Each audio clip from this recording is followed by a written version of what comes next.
Hello everyone, নমস্কার সবাইকে। আজকে নিয়ে আসলাম তোমাদের কাছে আমি তেঁতুলের আচারের রেসিপি। তো welcome to my channel Mithai and Mou lifestyle থেকে আমি মৌ তোমাদের সঙ্গে আছি তেঁতুলের আচারের রেসিপি নিয়ে। তো বানানোর জন্য কি কি লাগছে জেনে নাও।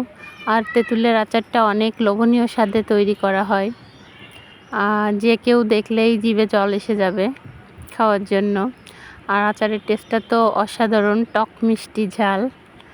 লাগছে তোমার চিনি, পাকা তেঁতুল বিচিওয়ালা খোসা ছাড়ানো, আর কিছু ধনে জিরে আর পাঁচফোড়ন আর চিনি লাগছে।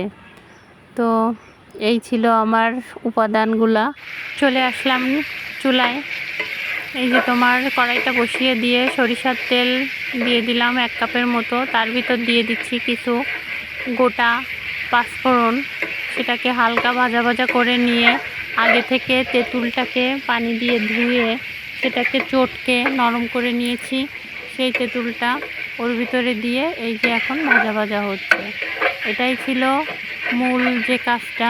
এটা আমার স্কিপ হয়ে গিয়েছে, আমি ওইটুকু সময় ভিডিওটা করতে পারিনি, তো দুঃখিত। এখন তোমাদেরকে দেখাচ্ছি, এমনভাবেই তোমরা তৈরি করবে। অনেকে রসুন দিতে চাও রসুন দিতে পারো, তেজপাতা দিলেও দিতে পারো, এটা যার যার পছন্দ। আমি দেইনি, আমি আসলে এটা রসুন ছাড়াই তৈরি করেছি। রসুন ছাড়া তৈরি করেছি, তারপরেও অনেক স্বাদ, অনেক মানে ঘ্রাণ আসছে। মশলার যে পাঁচফোড়নের যে একটা মিষ্টি গন্ধ, সে গন্ধটা আচারে পুরো মানে মোমো করছে। যাই হোক, এমন করে ভেজে নিতে হবে। নিয়ে আর মশলাগুলোকে হচ্ছে, যে মশলাগুলো বললাম প্রত্যেকটা মশলাই সুন্দর করে মানে খালি খোলাই তেলে বলতে হালকা গরম করে, মানে হালকা একটু গরম করে যখন হচ্ছে ওগুলোকে একটু মানে ভেঙে দিলে মানে গুঁড়া গুঁড়া হবে, সেই অবস্থায় মানে আধা ভাঙা করে নিয়ে সেই মশলাগুলো রেডি করা হয়েছে। তো ভাজাটা হচ্ছে দেখো সুন্দর করে, আর অনবরত নাড়তে থাকতে হবে যাতে এটা তলাতে লেগে না যায়, পুড়ে না যায়। সুন্দর করে নাড়তে থাকতে হবে, বারবার নাড়তে থাকতে হবে।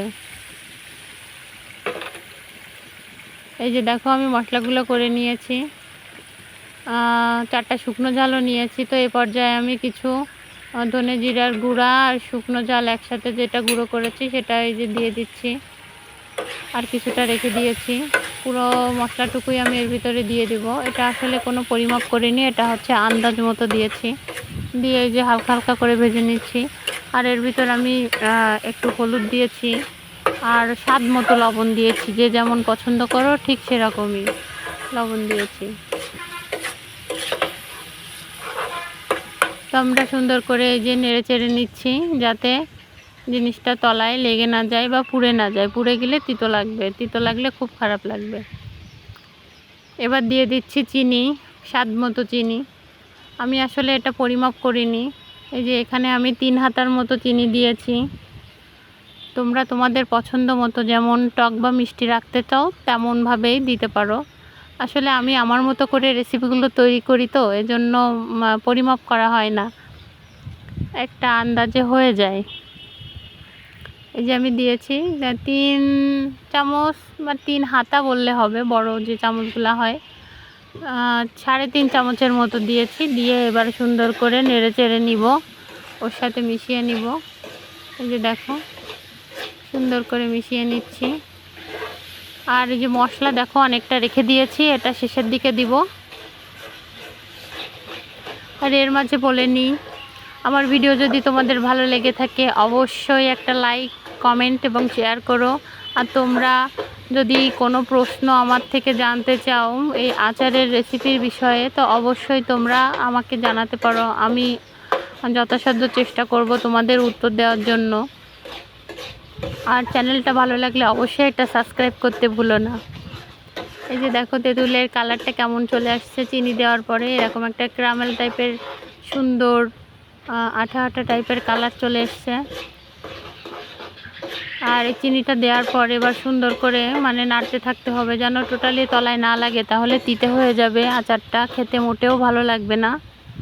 আমি এই যে নাড়তে চাড়তে শুরু করেছি। আসলে এই গরমের ভিতর তোমার এই যে যে আচারটা তৈরি হচ্ছে এটা তোমার খিচুড়ি, তারপর তোমার পোলাও ভাত, মানে বিরিয়ানির সাথে অনেক সুন্দর লাগবে। আমি এই যে বাকি আর কিছু একটু মশলা দিয়ে দিচ্ছি। এটা আসলে ধনে জিরার গুঁড়া আর হচ্ছে কিছু আছে পাঁচফোড়নের গুঁড়া দিয়ে আবার আমি একটু নেড়েচেড়ে মিশিয়ে নিচ্ছি। মশলাগুলো আমি একবারে দেইনি, তাহলে সুন্দরভাবে ওর সাথে মিশতো না। ভাগে ভাগে দিয়ে দিয়ে আমি মশলাটাকে মিশিয়ে নিচ্ছি, যাতে আচারটা খুব সুন্দর ফ্লেভার আসে এবং খেতেও খুব ভালো লাগে।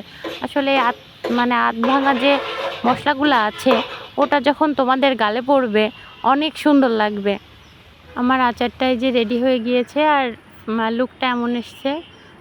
এতক্ষণ সাথে থাকার জন্য তোমাদের সবাইকে অনেক ধন্যবাদ।